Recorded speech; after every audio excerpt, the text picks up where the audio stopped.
अस्सलाम वालेकुम my friends. आज हम करेंगे chapter number 7 numericals.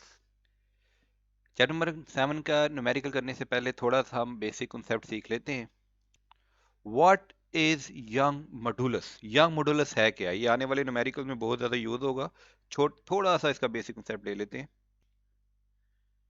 Young modulus को मॉडुलस ऑफ इलास्टिसिटी भी कहते हैं, जो टेंशन या फोर्स या कंप्रेशन के लिए एप्लीकेबल होता है, जिसका फार्मूला होता है स्ट्रेस ओवर स्ट्रेन। और स्ट्रेस का फार्मूला होता है फोर्स पर यूनिट एरिया, और स्ट्रेन का फार्मूला होता है change in length over original length. Let's suppose ये हमारा ओरिजिनल ऑब्जेक्ट था, हम फोर्स लगाएंगे तो इसका लेंथ चेंज हो जाएगी, ये इलोंगेट कर जाएगा। इनिशियल लेंथ इसकी इतनी थी, जब हमने इसे दोनों तरफ फोर्स लगाया तो लेंथ इंक्रीज हो गई, तो इसके ऊपर कुछ स्ट्रेन पैदा हुई, जिससे हमने इसका यंग मॉडुलस निकाला। ये आपको स्ट्रेस और स्ट्रेन का ग्राफ नजर आ रहा है। यंग मॉडुलस स्लोप को भी कहते हैं, जिसे कहते हैं राइज, कितना ऊपर गया है मीन्स स्ट्रेस। रन, कितना आगे गया है, तो run is equal to strain, तो यंग मॉडुलस हो जाएगा stress over strain. Stress strain graph में दो रीजन आते हैं। एक आता है हमारा इलास्टिक रीजन, ये हमारा इलास्टिक रीजन है, जिसमें हमारी स्ट्रेस जो है स्ट्रेन के डायरेक्टली प्रोपोर्शनल है। उसके बाद ये यील्ड पॉइंट आ जाता है, जिसके बाद हमारा प्लास्टिक रीजन शुरू हो जाता है। यहाँ भी स्ट्रेस और स्ट्रेन का फार्मूला लिखा हुआ है, फोर्स पर unit area change in length original length, कि हमने किसी लोहे के, स्टील के, किसी मेटल की चीज पे फोर्स लगाया तो उसकी ये लेंथ में इलोंगेशन आ गई, चेंज इन लेंथ आ गई। तो हम उसका स्ट्रेस भी निकाल सकते हैं कि फोर्स पर यूनिट एरिया कितने हमने स्ट्रेस लगी है, उसमें कितनी स्ट्रेन पैदा हुई है, और उसका यंग मॉडुलस या मॉडुलस ऑफ इलास्टिसिटी की वैल्यू क्या है। अभी तक आपको ये बात फार्मूला क्लियर हो गया होगा इंशाल्लाह ताला, कि यंग मॉडुलस या मॉडुलस ऑफ इलास्टिसिटी का फार्मूला होता है स्ट्रेस ओवर स्ट्रेन, और स्ट्रेस का फार्मूला होता है फोर्स पर यूनिट एरिया, और स्ट्रेन का फार्मूला होता है change in length over original length. कितनी फोर्स लग रही है किसी ऑब्जेक्ट पे, किसी यूनिट एरिया के अंदर, उसका चेंज इन लेंथ, कितनी लेंथ एक्सटेंड कर गई है, कितनी लेंथ एक्सटेंड कर रही है, और पहले उसकी ओरिजिनल लेंथ क्या थी। Numerical 7.1, calculate the max of picture frame. एक पिक्चर फ्रेम है, इसका मैक्स हमने निकालना है। Hanging from the steel nail, ये किसी स्टील नेल के साथ हैंग किया हुआ है। यहाँ पे स्टील नेल लगाया, उसके साथ हैंग किया हुआ है। और स्टील नेल का young modulus of steel nail दिया हुआ है 20 × 10⁻10। यहाँ पे भी हमने लिख दिया, और ये हमने डाटा में भी लिख दिया 20 × 10⁻10 pascal, which is sufficient to produce a force providing shear strain. अब इस इस पे अंदर जो वेट की वजह से, इसकी फोर्स की वजह से इसके अंदर एक shear स्ट्रेन पैदा हो रही है, एज शोन इन फिगर। हम यहाँ पे फिगर में देख सकते हैं कि ये आपका नेल है जिसके ऊपर पिक्चर फ्रेम हमने हैंग की है, या ये नेल है जिसपे हमने पिक्चर फ्रेम हैंग की है, जिसका डाया हमें दिया हुआ है, ये पिक्चर में डायमीटर दिया हुआ है, बुक की पिक्चर में डाया दिया हुआ है 1.5 × 10⁻³ मीटर, और इसकी टोटल लेंथ हमें दी हुई है 5.0 × 10⁻³ metre. Give that nail bend only, जब इस पे हमने लटकाया है इस पे, तो नेल सिर्फ और सिर्फ जो बेंड हुआ है, यानी कि जो डेल्टा एक्स है, जो चेंज इन लेंथ है, जो हमारे पास डेल्टा एक्स है, जो चेंज इन लेंथ है, वो सिर्फ 1.8 माइक्रोमीटर है। माइक्रो मीन्स, ये माइक्रो का मतलब होगा 10⁻⁻6 मीटर। तो हमने इसकी बेंडिंग की वजह से हमें स्ट्रेन पता चली, और उसको कैलकुलेट करके हम इस पिक्चर फ्रेम का मैथ निकालेंगे। अभी हम यंग मॉडुलस फार्मूला पढ़ के आए हैं कि यंग मॉडुलस इक्वल होता है स्ट्रेस ओवर स्ट्रेन, और स्ट्रेस है फोर्स पर यूनिट एरिया। अगर हम इसका फोर्स निकाल लें तो फोर्स से हम कोई इक्वल ले लेंगे वेट के, तो वेट इक्वल होगा एम जी के, और जी की वैल्यू हमें मालूम है 9.8 होती है। जी की वैल्यू 9.8, अगर हम यहाँ पे लिखना चाहें तो भी आप लिख सकते हैं, g acceleration due to gravity is equal to 9.8, या 1 भी डालना चाहें तो डाल सकते हैं 9.81। तो इस तरह अगर हम फोर्स निकाल लें, ये वाली फोर्स अगर हम निकाल लें, तो इससे हम मैथ निकाल सकते हैं। तो अब ये डाटा की तरफ चलते हैं। यंग मॉडुलस हमें दिया हुआ है, दैट्स गिवन, ठीक है ना। हमें डायमीटर दिया हुआ है, डायमीटर से हम एरिया निकाल सकते हैं। एरिया का फार्मूला होता है πr² या πd²/4। यहाँ पे देखें, चेंज इन लेंथ भी हमें डेल्टा एक्स दिया हुआ है 1.8 into 10 raise power minus 6 metre, और ओरिजिनल लेंथ भी हमें यहाँ दी हुई है, ठीक है, यहाँ पे ओरिजिनल लेंथ दी हुई है 5.0 इंटू 10 रेज पावर 3 मीटर। तो यहाँ से हमें चाहिए क्या, हमें चाहिए फोर्स। तो फोर्स यही रहेगी, एरिया भी जाके मल्टीप्लाई हो जाएगा यंग मॉडुलस से, और change in length over original length भी फार्मूले के दूसरी साइड पे जाके मल्टीप्लाई हो जाएगी। अब हम इसमें सिंपल वैल्यू पुट कर देते हैं, यंग मॉडुलस की जगह यंग मॉडुलस की वैल्यू पुट कर दी हमने 20 इंटू 10 रेज पावर 10। एरिया का फार्मूला था पाई आर स्क्वायर या पाई डी स्क्वायर। अगर आप डी को 2 से डिवाइड कर दें, तो ये हमारे पास रेडियस निकल आता है। तो यहाँ पे मैंने डी को, जो डी डायमीटर में दिया था 1.5 इंटू 10 रेज पावर माइनस 3, इसको 2 से डिवाइड कर दिया हमने, और ये रेडियस आ गया। और पाई आर स्क्वायर, तो रेडियस का यहाँ पे होगा स्क्वायर, रेडियस का यहाँ पे स्क्वायर होगा, ये मिस प्रिंटिंग होगी छोटी सी। और पाई आर स्क्वायर हमारा क्या होगा, area, delta x 1.8 into 10 raise power 6, ये डेल्टा एक्स यहाँ पे आ गया, ये देखें। और ओरिजिनल लेंथ दी हुई है हमें 5.0 into 10 raise power minus 3 metre. Simply हम इसे कैलकुलेटर पे कैलकुलेट करेंगे और हमारा आंसर आ जाएगा 127.23 न्यूटन। अब ये इस न्यूटन जो फोर्स निकली हमने निकाली है, इसको वेट के इक्वल ले लेते हैं, W is equal to mg। Math हमने निकालना है तो g जाके डिवाइड हो जाएगा। तो 127.23 को 9.8 से डिवाइड करेंगे तो हमारा आंसर आ जाएगा 12.98। राउंड ऑफ करेंगे तो 30 kg मैथ आ जाएगा, 13 kg मैथ आ जाएगा। तो क्वेश्चन सॉल्व हो गया। लेकिन according to the text book table, Young modulus of steel हमें दिया हुआ है 8.0 इंटू 10 रेज पावर 10। हमने अभी जो यंग मॉडुलस स्टील का पुट किया है वो पुट किया है 20 इंटू 10 रेज पावर 10, जो हमें यहाँ पे क्वेश्चन में दिया हुआ था, जिससे हमारा आंसर आया 13 kg। लेकिन according to text book table Young modulus of steel है 8.0 इंटू 10 रेज पावर 10 पास्कल। तो इससे हम पहले फोर्स निकाल के देखते हैं। जब हम इससे फोर्स निकालेंगे तो यही फार्मूला देखें, force is equal to Young modulus area change in length over original length. ये फार्मूला मैंने यहाँ पे कॉपी कर लिए, ये फार्मूला मैंने यहाँ पे कॉपी कर लिए। और इसमें ये अब मैंने यंग मॉडुलस की वैल्यू 20 इंटू 10 रेज पावर 10 की जगह 8.0 इंटू 10 रेज पावर 10 पुट की है, और बाकी सेम टू सेम वही कैलकुलेशन जब दोबारा की तो मेरा आंसर आया 50.89 न्यूटन। इसे राउंड ऑफ करेंगे तो 51 न्यूटन। और यही फार्मूला मैथ जो होता है W ओवर जी के इक्वल होता है weight over acceleration due to gravity. जब इसमें से डिवाइड किया गया तो ये फिर मेरा आंसर आया 5.19 kg, we similar to 5.2 kg। तो अगर आप यंग मॉडुलस की वैल्यू 8.0 लेंगे इंटू 10 रेज पावर 10 पास्कल लेंगे, तब आपका आंसर 5.2 kg आएगा। अगर आप यंग मॉडुलस की value 20 into 10 raise power 10 pascal रहेंगे तो फिर आपका आंसर 13 kg आएगा। पार्ट में कह रहे हैं आल्सो डिस्कस द रिजल्ट, अभी दोनों रिजल्ट को डिस्कस भी करते हैं।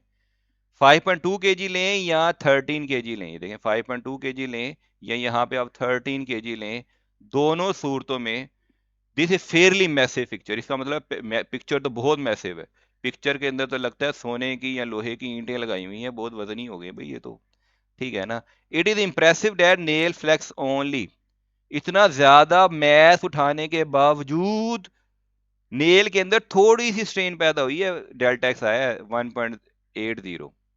इट्स मीन दैट अमाउंट ये अनडिटेक्टेबल है हमारी आंख से। तो 1.80 अगर वो नेल थोड़ा चेंज लेंथ में चेंजिंग आ जाए, थोड़ा बेंड हो जाए, तो हमारी आई तो डिटेक्ट ही नहीं कर सकती।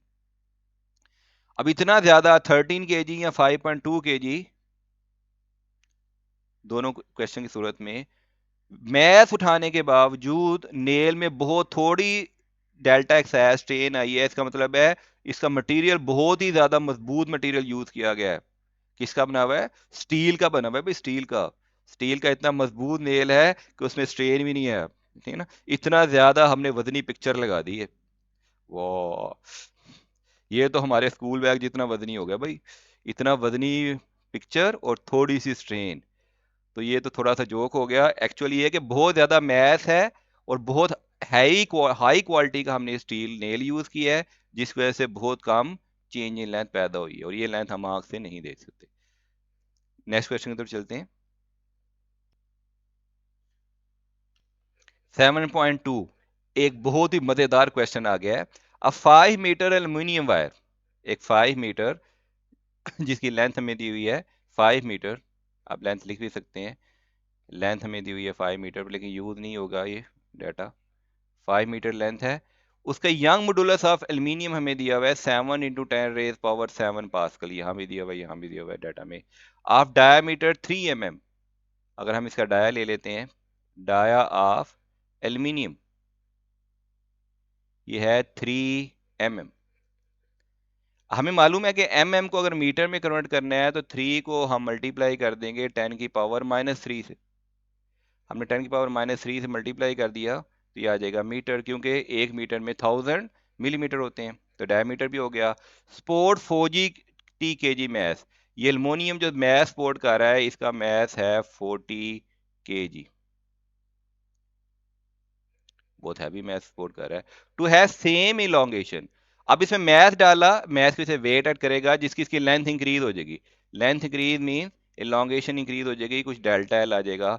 उसकी elongation same elongation in copper wire, ये कॉपर की जो वायर है इसकी इलोंगेशन दोनों की सेम है, दोनों का डेल्टा है सेम है, for same length under same weight, ठीक है ना। तो ये भी 40 kg है तो ये भी 40 kg है, सेम वेट, ठीक है ना। यहाँ पे मैथ दिया हुआ है, इसे जी से मल्टीप्लाई करेंगे तो अगर आप इसे 9.8 से मल्टीप्लाई करेंगे तो ये आपका वेट बन जाएगा, तो वेट सेम है तो मैथ भी सेम है। Find the diameter of copper wire, हमें एल्यूमिनियम वायर का तो डायमीटर दिया हुआ है, एल्यूमिनियम का डायमीटर दिया हुआ है, तो डायमीटर ऑफ कॉपर हमें निकालना है जो कि नहीं दिया हुआ। अब देखिएगा एल्यूमिनियम और कॉपर हर एक का जो स्ट्रेस स्ट्रेन ग्राफ होता है लॉन्गेशन वो डिफरेंट होती है। अब यहाँ पे क्योंकि लॉन्गेशन सेम है, इट्स मीन दैट कि दोनों का डायमीटर डिफरेंट होगा, जो कमज़ोर है उसका डायमीटर कम होगा, वो ज़्यादा आसानी से एक्सटेंड कर देगा, एंड इसी सो ऑन। जो मजबूत है जो मजबूत वायर है वो कम एलोंगेट होती है, उस पर हमें ज़्यादा वेट डालना पड़ेगा। तो यहाँ पे वेट या मैथ सिमिलर है, इसका मतलब है दोनों का डाया चेंज है। इसको कैलकुलेट करते हैं, हम दोनों का डाटा थोड़ा सा दोबारा कंपेयर करते हैं। एल्यूमिनियम की लेंथ थी 5 मीटर, ठीक है ना, कॉपर की लेंथ भी है 5 मीटर, ये यूज तो नहीं होगी, 5 मीटर सेम लेंथ, ठीक है ना। यंग मॉडुलस ऑफ एल्यूमिनियम दिया हुआ है, यंग मॉडुलस ऑफ कॉपर दिया हुआ है, डायमीटर ऑफ एल्यूमिनियम दिया हुआ है जिसे हमने एमएम में तब्दील कर लिया, मीटर एमएम को मीटर में तब्दील कर लिया है, और डायमीटर ऑफ कॉपर हमने निकालना है, ये कॉपर का डाटा हो गया एल्यूमिनियम का, ठीक है ना। अब यहाँ पे देखिए लिखा हुआ है सेम इलोंगेशन, दोनों में एक जितनी इलोंगेशन आई है, जितनी इसमें इलोंगेशन है उतनी इसमें है, इसका मतलब है सेम इलोंगेशन मींस दोनों का delta L change in length same है, ठीक है ना। और देखो गिवन लेंथ, ओरिजिनल लेंथ भी दोनों की सेम है, तो सेम लेंथ है, ओरिजिनल लेंथ भी दोनों की सेम है, और इलोंगेशन भी दोनों का सेम है, और दोनों पे वेट भी सेम एक्ट कर रहा है, देखो ना वेट भी सेम एक्ट कर रहा है, या दोनों पे जो फोर्स एक्ट कर रही है ये भी 40 kg है और ये भी 40 kg है, दोनों की फोर्स, यानी मैथ 40 kg ऐसे 9.8 से मल्टीप्लाई करेंगे तो वेट में कन्वर्ट हो जाएगा, दोनों पे जो वेट या मैथ एक्ट कर रहा है वो सेम है। Find the diameter of copper wire, तो डायमीटर ऑफ कॉपर वायर हमने निकालना है, तो आई थिंक हमें क्वेश्चन समझ में आ गया होगा। अब इसको तरफ स्ट्रेस के फार्म यंग मॉडुलस का फार्मूला दोबारा देखते हैं हम। यंग मॉडुलस होता है स्ट्रेस ओवर स्ट्रेन, और स्ट्रेस होती है फोर्स पर यूनिट एरिया, स्ट्रेन होती है change in length over original length. तो हमें दिया हुआ है इलोंगेशन सेम है, इलोंगेशन भी सेम है और लेंथ भी सेम है, तो यहाँ पे देखें green underline, same length same elongation, तो डेल्टा एल और एल नॉट दोनों के लिए सेम होगा, ठीक है। तो डेल्टा एल और एल नॉट को हम इस तरफ ले जाएंगे, यंग मॉडुलस को जाके इधर डिवाइड कर देंगे, तो ये वाली वैल्यू हमारी इधर यंग मॉडुलस की जगह आ गई, यंग मॉडुलस वाली वैल्यू यहाँ चलेगी, तो इक्वेशन बन गई। अब इसे अगर तरतीब देंगे तो ये बन जाएगा force area into young modulus. अब मजीद सॉल्व करते हैं इसको, लास्ट स्लाइड में हमने यहाँ तक कर लिया था, नेक्स्ट इसको कंटिन्यू करते हैं। तो एलोंगेशन हमारी सेम है, दोबारा एलोंगेशन सेम है, same elongation means delta L over L not copper के लिए भी और delta L over L not aluminium के लिए दोनों का सेम है, और डेल्टा एल और एल नॉट की वैल्यू क्या थी F A over Young modulus, तो यहाँ पे कॉपर के लिए F A over Young modulus put कर देते हैं, यहाँ पे हम एल्यूमिनियम के लिए F A over Young modulus put कर देते हैं। अब यहाँ पे दिया हुआ है same weight under same length same weight, same weight means दोनों पे जो फोर्स एक्ट कर रही है वो सेम है, दोनों पे जो फोर्स एक्ट कर रही है या मैस एक्ट कर रहा है वो ये यहाँ भी 40 है और यहाँ भी 40 है। इट्स मीन दैट कि ये वाली फोर्स इससे कैंसिल हो जाएगी। अब इसका रेसिप्रोकल ले लेते हैं, तो area of copper young modulus of copper, area of aluminium Young modulus of aluminium, और एरिया का फार्मूला मालूम है पाई डी स्क्वायर बाय 4 या पाई आर स्क्वायर। यहाँ पे डी लगा लेते हैं, पाई डी स्क्वायर बाय 4, तो यहाँ से पाई भी पाई से कैंसिल हो जाएगा और ये वाला 4 इस 4 से कैंसिल हो जाएगा। अब हमने निकालना था डायमीटर ऑफ कॉपर, तो यहाँ पे स्क्वायर है तो स्क्वायर हटाने के लिए हमें इसका अंडर रूट लेना पड़ेगा। जब इसका अंडर रूट लेंगे तो हमें इसका भी अंडर रूट लेना पड़ेगा और इसका भी अंडर रूट लेना पड़ेगा, और ये वैल्यू जो डिवाइड मल्टीप्लाई हो रही है उधर जाके डिवाइड हो जाएगी और इसका भी अंडर रूट लेंगे, तो यह आ जाएगा diameter of copper is equal to under root square of diameter of aluminium Young modulus of aluminium का अंडर रूट डिवाइडेड बाय पूरी लाइन है Young modulus of copper.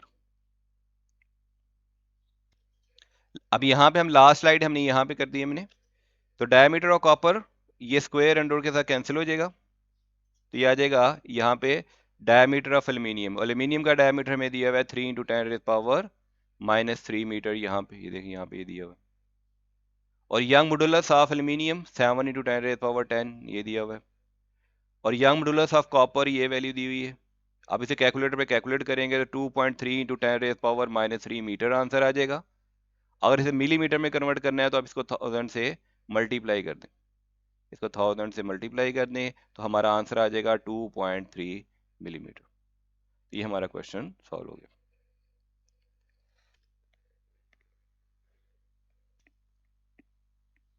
Next question पे चलने से पहले छोटा सा स्ट्रेन एनर्जी का हम छोटा सा कॉन्सेप्ट ले लेते हैं कि स्ट्रेन एनर्जी क्या है और स्ट्रेन एनर्जी कैलकुलेट करने का मेथड क्या है। जब हम किसी मटेरियल पे एक्सटर्नल लोड या स्ट्रेस अप्लाई करते हैं तो उसमें डिफॉर्मेशन पैदा होती है, और जैसे जैसे हम लोड इंक्रीज करते जाते हैं डिफॉर्मेशन भी इंक्रीज होती जाती है, या दूसरे लफ्जों में फोर्स इंक्रीज करते जाएं तो टेंशन इंक्रीज होती जाती है, या स्ट्रेस इंक्रीज करते जाएं तो स्ट्रेन इंक्रीज होती जाती है, ठीक है ना। तो ये जो स्ट्रेन इंक्रीज होती है ये इलास्टिक लिमिट के अंदर मटेरियल के अंदर स्टोर होती जाती है, ठीक है। ये जब हम मटेरियल को हटाएंगे तो वो अपनी इसी एनर्जी को हमें रिटर्न कर देगा, इट स्टोर होती है मटेरियल के अंदर एज अ स्ट्रेन एनर्जी। जब फोर्स स्ट्रेस या एनर्जी हम देते हैं उसकी मटेरियल के स्ट्रक्चर में लेंथ विड्थ हाइट में डायमेंशन में चेंज पैदा करने के लिए, तो उसमें स्टोर हो जाती है अंडर इलास्टिक लिमिट, और जब हम उसे वो स्ट्रेस को रिमूव करते हैं तो एनर्जी वापस हमें देता है और अपनी ओरिजिनल शेप में वापस आ जाता है। यहाँ पे आप देख सकते हैं कि हमने लोड डाला अंडर इलास्टिक लिमिट, तो जो एनर्जी एक्सटेंशन हुई, तो एरिया अंडर द ग्राफ, इस ग्राफ के अंदर यहाँ पे देखें ये वाला जो एरिया है ये सारा एरिया अंडर द ग्राफ जो होता है ये स्ट्रेन एनर्जी के इक्वल होता है। कुछ जब ये लोड हटाएंगे स्ट्रेन एनर्जी में तो मटेरियल अपनी ओरिजिनल शेप में वापस आ जाएगा, ठीक है ना। वो क्यों वापस आएगा, क्योंकि इसके अंदर स्ट्रेन एनर्जी स्टोर हुई है, जो हमने एनर्जी लगा के उसमें थोड़ा बिगाड़ पैदा किया था अंडर इलास्टिक लिमिट, वो बिगाड़ हमें वापस अपनी ओरिजिनल शेप में वापस आ जाएगा। तो उसे कैलकुलेट करने के लिए वो हम ग्राफ का एरिया निकालते हैं। ग्राफ का अब एरिया, ग्राफ का एरिया देखिए ये ट्राइंगल है तो इसका एरिया किसके इक्वल होगा, आपको इसका ट्राइंगल का एरिया मालूम है 1/2 बेस बेस और इंटू हाइट, ये ट्राइंगल का एरिया है। तो 1/2 आएगा फार्मूले में, बेस आएगी और हाइट आएगी, बेस एक्सटेंशन और हाइट हमारे पास फोर्स आ जाएगी। तो स्ट्रेन एनर्जी जो होती है वो एरिया अंडर द ग्राफ होती है अंडर इलास्टिक लिमिट, जो डायरेक्टली प्रोपोर्शनल लिमिट होती है। मिसाल के तौर पे ये हमारा एक ब्रिज है, हम अगर इस पे एक लिमिट में वेट डालेंगे तो इसमें स्ट्रेन पैदा हो जाएगी, जब वो लिमिट में वेट डालेंगे वेट हटाएंगे तो अपनी ओरिजिनल शेप में वापस चला जाएगा। इस बीम को देखें, हमने इस पे कोई प्रेशर स्ट्रेस फोर्स लगाया, थोड़ा सा इसमें स्ट्रेन पैदा हुआ, जब से हटाया तो वापस चला गया।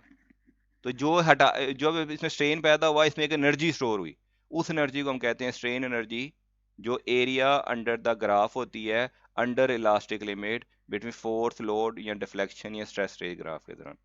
और ये देखें यहाँ पे ये शेयर में भी है, अगर उसने अपने एंगल तक वो बेंड हुआ तो बाद में अपनी ये बीम है देखें ना एक, तो इस पर हम अगर यहाँ पे फोर्स लगाएंगे तो थोड़ी देर के लिए ये बेंड होगा, जब फोर्स हम ये हटा देंगे तो अपनी ओरिजिनल शेप में ये वापस चला जाएगा। ओरिजिनल शेप में वापस क्यों चलेगा? पहले हमने इस पर एनर्जी दी, जब हमने अपनी एनर्जी खत्म हटा ली तो उसने वो एनर्जी हमें वापस कर दी। Numerical 7.3, a 4 kg mass is hanging with top with the help of 1.5 meter long steel wire। ये 4 kg mass हमने हैंग किया है, 1.5 मीटर लेंथ है इस स्टील वायर की, और स्टील का यंग मॉडुलस हमें दिया हुआ है 20। another mass of 6 kg, यहाँ पे another mass है 6 kg is hanging to the 4 kg mass। ये 4 kg mass के बॉटम से इसको हमने हैंग किया है, ठीक है ना, और इसकी लेंथ है 1 मीटर, इसकी लेंथ है 1 मीटर, और यंग मॉडुलस ऑफ ब्रास में दिया हुआ है 1.0 into 10 raise power 10 pascal. Both wire has diameter, दोनों का डायमीटर सेम है, दोनों का डायमीटर सेम है 0.25 सेंटीमीटर, 0.25 सेंटीमीटर है। तो 1 सेंटीमीटर में 100 मीटर होते हैं, तो इसे मीटर में कन्वर्ट कर लें आप, तो ये हो जाएगा 0.25 इंटू 10 रेज पावर -2 मीटर। ये डायमीटर है दोनों वायर्स का, और रेडियस निकालना हो तो इसे 2 से डिवाइड कर दें, तो इसे 2 से डिवाइड किया तो ये हमारे इसका रेडियस निकल आएगा। Calculate the total elongation, total elongation हम निकालेंगे, फिर टोटल हम स्ट्रेन एनर्जी भी निकालेंगे। यहाँ पे मैं डायग्राम चेंज किया है, ये मैंने अपने हाथ से डायग्राम बनाई है, बहुत गंदी सी डायग्राम है, वेरी गुड, बहुत गंदा काम करता हूँ मैं, तो मुझे तो न्यूमेरिकल में नंबर नहीं मिलने चाहिए। जिसमें स्टील में मैस है इसका 4 kg, और मैस को वेट में कन्वर्ट करना हो तो इज इक्वल टू mg के इक्वल है। और ब्रास, ब्रास का ब्रास पे जो मैस हमने लोड किया है वो है 6 kg।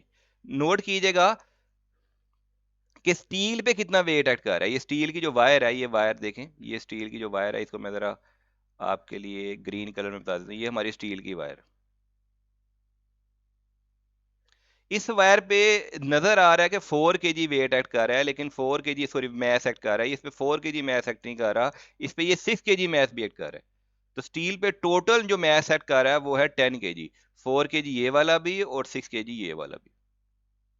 और ब्रास पे सिर्फ 6 kg एक्ट कर रहा है, ब्रास पे सिर्फ 6 kg एक्ट कर रहा है, और जो स्टील है उस पे 4 + 6 10 kg एक्ट कर रहा है। ये बात आई थिंक आपको समझ में आ गई होगी कि स्टील पे 10 kg में ऐसा टोटल एक्ट कर रहा है, इस वायर पे, ग्रीन वाली वायर पे जो इसने वेट उठाया हुआ है, ये 10 kg इसने वेट उठाया हुआ है, ठीक है ना। 10 kg मैथ उठाया हुआ है, उसे जी से मल्टीप्लाई करेंगे तो वेट में कन्वर्ट हो जाएगा, और ब्रास ने सिर्फ 6 kg मैथ उठाया हुआ है। और यहाँ पे मैंने रेडियस को निकाला हुआ है, जो यहाँ पे निकला हुआ है, और बताया हुआ है कि एरिया का फार्मूला होता है πr²। अब हम स्टील की इलोंगेशन निकालते हैं, ये मैं स्लाइड यहाँ कर दी है, स्टील की इलोंगेशन निकालते हैं। इलोंगेशन निकालनी है हमने कि ये वायर जो स्टील की कितनी लंबी हुई है, हमने यहाँ पे टॉम के दांत नहीं तोड़ने, ठीक है, तो इस क्योंकि ये हथौड़ी मारने से इसके दांतों में इलोंगेशन नहीं आएगी, ये तो टूट जाएंगे बेचारे। तो स्टील की इलोंगेशन के लिए हमें यंग मॉडुलस का फार्मूला पढ़ा हुआ है पहले ही, स्ट्रेस ओवर स्ट्रेन। तो स्ट्रेस होती है फोर्स पर यूनिट एरिया, और स्ट्रेन होती है change in length over original length. Force को हम वेट भी कह सकते हैं, weight per unit area, change in length over original length. हमने इलोंगेशन निकालनी है, मीन हमने डेल्टा एल निकालना है, तो यहां से डेल्टा एल को हम यहां ले जाते हैं, और यंग मॉडुलस ऑफ स्टील को उसकी जगह रिप्लेस कर देते हैं। तो हमने इन दोनों की जगह चेंज कर दी, हम सिंपल जगह चेंज कर दी और कुछ नहीं किया। और बाद में हमने वेट हमें दिया हुआ था स्टील के ऊपर, हमने निकाल चुके हैं कि वेट ऐड कर रहा है 10 kg, तो 10 kg डिवाइडेड बाय जी। ये आपको मालूम है कि वेट जो होता है वो एम जी के इक्वल होता है, W is equal to M जी।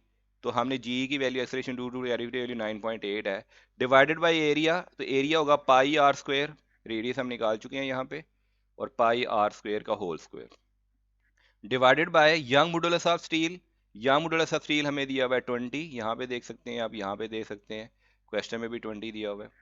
और original length, original length steel की वायर की थी 1.5 मीटर, यहाँ भी देख सकते हैं 1.5 मीटर, ये वैल्यू हमने पुट कर दी, और सिंपली इसे साइंटिफिक कैलकुलेटर पे हमने कैलकुलेट किया, तो हमारा आंसर आ गया 0.0000149 मीटर। अगर ये साइंटिफिक नोटेशन में लिखना चाहे तो यहाँ से ये 4 जंप लेगा, 1 जंप, 2 जंप, 3 जंप, 4 जंप, तो ये हो जाएगा 49 इंटू 10⁻⁻⁴ मीटर। तो हमारी जो चेंज इन लेंथ आई है, इलोंगेशन आई है किसमें, स्टील की वायर में, वो उसको राउंड ऑफ करें, अगर हम इसे राउंड ऑफ कर दें हम, तो ये आ जाएगी 1.5 इंटू 10⁻⁻⁴ मीटर।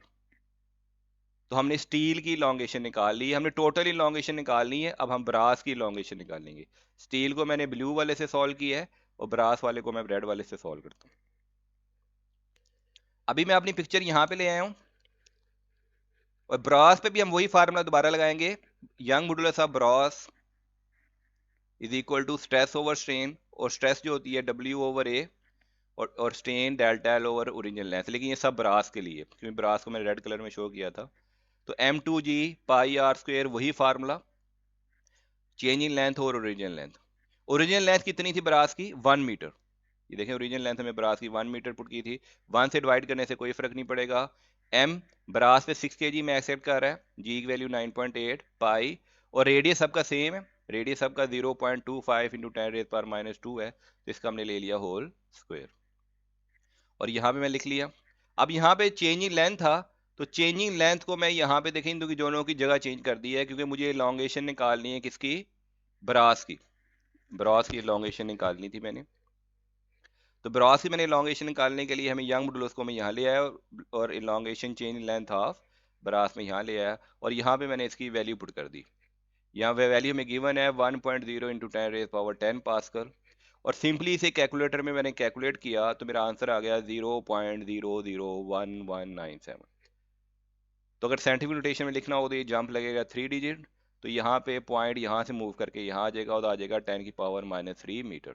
अब टोटल इलोंगेशन कैसे निकलेगी, टोटल इलोंगेशन होगी जो हमने स्टील की इलोंगेशन निकाली थी लास्ट पेज पे, और अभी जो ब्रास की इलोंगेशन निकाली है, दोनों को हम प्लस कर लेंगे, तो टोटल इलोंगेशन निकल आएगी। टोटल इलोंगेशन निकल आई हमारे पास 0.001347। ठीक है ना, या आप साइंटिफिक नोटेशन में लिखना चाहें तो 1.347 इंटू 10⁻³ तो हमारी टोटल इलोंगेशन सॉल्व होगी। तो टॉम और जेरी भी खुश हो गए कि हमारा पहला पार्ट तो शुक्र है कि सॉल्व हो गया। अब यहाँ पे स्लाइड मैंने यहाँ पे कर लिया, टोटल इलोंगेशन हम निकाल चुके हैं 1.347 इंटू 10⁻³ अब पार्ट बी की तरफ चलते हैं। हमने स्ट्रेन एनर्जी निकालनी है। स्ट्रेन एनर्जी होगी strain energy of steel, S for steel में कितनी एनर्जी है, और बी फॉर ब्रॉस की टोटल स्ट्रेन एनर्जी किसकी इक्वल है। हम अभी स्लाइड में देखे हैं कि स्ट्रेन एनर्जी होती है area under the graph under elastic limit होता है, और जिसका फार्मूला देखें, अगर ये फोर्स इस पे एक्ट कर रही है और चेंजिंग लेंथ ऐसे है, तो स्ट्रेन एनर्जी हो जाएगी 1/2, जो एरिया का ट्राइंगल का फार्मूला है वो हो गया base into height, base into height. ठीक है ना, और हमारे पास हाइट है एफ, हाइट को मैं इधर लिख लेता हूँ एफ, और बेस हमारे पास यहाँ पे डेल्टा एल है। तो अगर इसको मैं तरतीब दे दूं तो हमारे पास स्ट्रेन एनर्जी का फार्मूला आएगा 1/2 force into delta L, area under the graph of force and extension या स्ट्रेस स्ट्रेन का। ठीक है, वो होता है स्ट्रेन एनर्जी।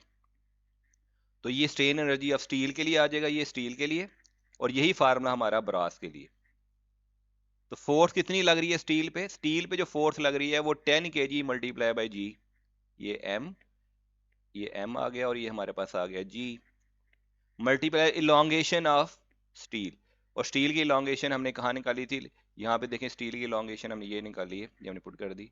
फिर वही फार्मूला दोबारा 1/2 फोर्स ऑन ब्रास, ब्रास पे फोर्स कितनी लग रही है, ब्रास में ऐसा लग रहा है 6 kg, तो 6 kg को हमने जी से मल्टीप्लाई किया तो फोर्स ऑफ ब्रास आ गया, ये आ गई फोर्स ऑफ ब्रास। और डेल्टा एल कितने हैं 1.197, इलोंगेशन ऑफ ब्रास ये निकाली हुई, इलोंगेशन ऑफ ब्रास भी आ गई हमारे पास।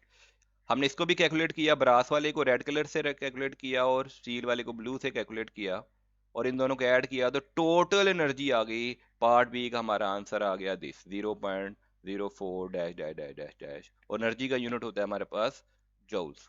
तो ये क्वेश्चन हमारे लिए सॉल्व हो गया। लेकिन यहाँ पे टॉम खुश नहीं है, क्योंकि हमारा आंसर बुक के साथ मैच नहीं कर रहा। टॉम क्वेश्चन मार्क दे रहा है कि क्या सर ने सॉल्व किया है, कि क्वेश्चन तो बुक के साथ मैच ही नहीं कर रहा। तो बुक के साथ आंसर मैच क्यों नहीं कर रहा, हम ये देखेंगे। अगर आपने इसका स्क्रीनशॉट लेना है तो ले लें, मैं आगे मूव कर रहा हूं। अब बुक का आंसर हमारा कैसे मैच करेगा, देखें, पहले तो हम स्टील का एलोंगेशन वैसे ही निकाल लेंगे, ये 1.5 निकलेगी। लेकिन जब हमें ब्रास की हम यंग इलोंगेशन निकालने जाएंगे तो ब्रास का यंग मॉडुलस हमें क्वेश्चन में दिया हुआ है 1.0 इंटू 10⁻⁻10। ब्रास का हमें यंग मॉडुलस दिया हुआ है 1.0 इंटू 10⁻⁻10। लेकिन इस डाटा के साथ हमारा आंसर ठीक नहीं आएगा। अगर आपको बुक वाला आंसर चाहिए तो आपको डाटा चेंज करना पड़ेगा। हद तक ये डाटा गलत होगा लेकिन चेंज करना पड़ेगा। अब हम देखेंगे बुक वाला आंसर कैसे आएगा। अगर हम यंग मॉडुलस ऑफ ब्रास की जो हमने वैल्यू थी 1.0 इसको हटा के अगर यंग मॉडुलस ऑफ ब्रास हम ये पुट कर दें 0.92 इंटू 10⁻11। ये देखें यहाँ पे इसी फार्मूले में यहाँ पे मैंने young modulus of value put की है 0.92 इंटू 10⁻11। जब मैं ये वैल्यू पुट करूंगा और इसको जब मैं कैलकुलेट करूंगा बाकी कैलकुलेशन सेम रहेगी। जब इसको कैलकुलेट करूंगा तो मेरी इलॉन्गेशन आएगी 1.3 इंटू 10⁻⁻4 मीटर। अब टोटल इलॉन्गेशन कितनी हो जाएगी। स्टील की इलॉन्गेशन तो वही रहेगी 1.5 और इसकी इलॉन्गेशन हो जाएगी 1.3।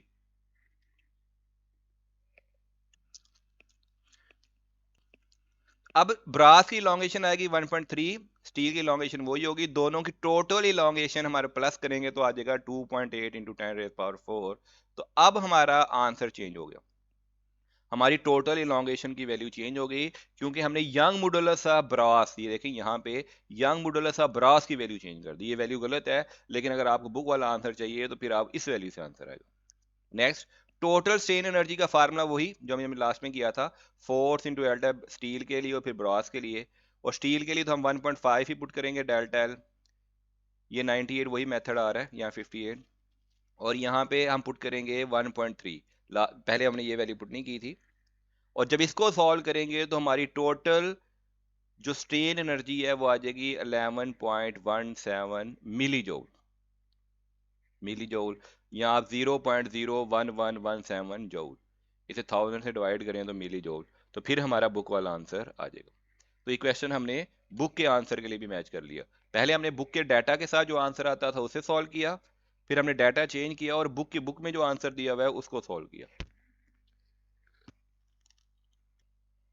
ये टॉम एंड जेरी इसी स्लाइड में कोई धमाका हेज काम क्यों कर रहे हैं ये आप खुद ही समझ जाएं।